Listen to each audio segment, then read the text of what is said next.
ಕಲಿತಿರುವ ತಿಂಡಿ ಶಾವಿಗೆ ಉಪ್ಪಿಟ್ಟು. ಅದಕ್ಕೆ ಬೇಕಾಗಿರುವ ಸಾಮಗ್ರಿಗಳು ಹುಳಿಕಾಯಿ, ಕ್ಯಾರೆಟ್, ಕ್ಯಾಪ್ಸಿಕಮ್, ಹಸಿಮೆಣಸಿನಕಾಯಿ, ಈರುಳ್ಳಿ.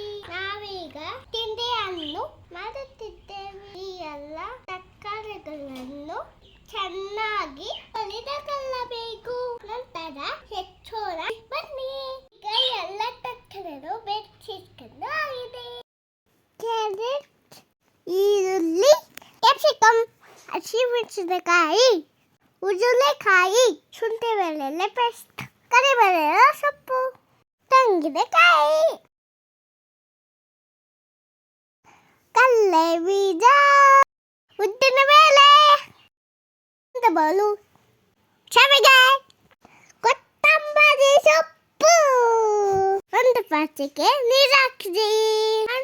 ಸ್ವಲ್ಪ ಅರಿಶಿನ, ನಂತರ ಸ್ವಲ್ಪ ಒಟ್ಟು ಹಾಲು ಬಿಡಿ. ಈಗ ಮೊದಲೇ ಹೆಚ್ಚಿಟ್ಟುಕೊಂಡ ಕಟಕಗಳನ್ನು ಹಾಕಿ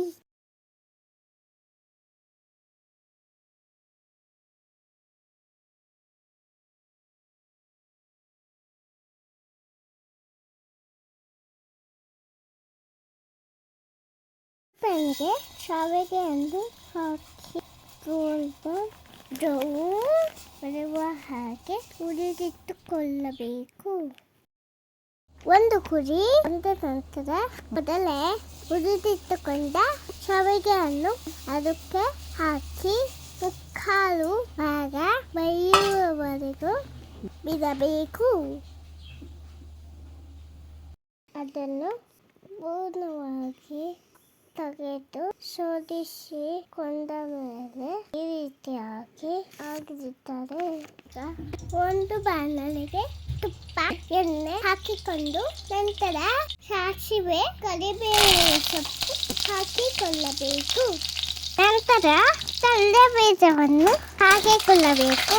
ಜೊತೆಗೆ ಉದ್ದಿನಬೇಳೆ ಸೇರಿಸಿಕೊಂಡು ಚೆನ್ನಾಗಿ ಹುರಿದುಕೊಳ್ಳಬೇಕು.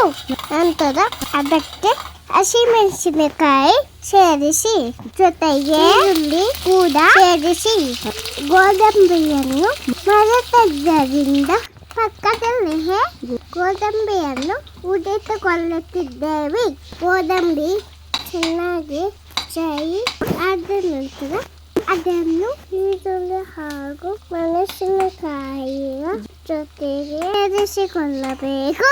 ಮೊದಲೇ ಸೇರಿಸಿದ ಶಾವಿಗೆಯನ್ನು ಸೇರಿಸಿ ಅದನ್ನು ತಿರುಗಿಸಿಕೊಂಡು ಕೈ ಕೊತ್ತಂಬರಿ ಸೊಪ್ಪು ಸೇರಿಸಿ ಶಾವಿಗೆ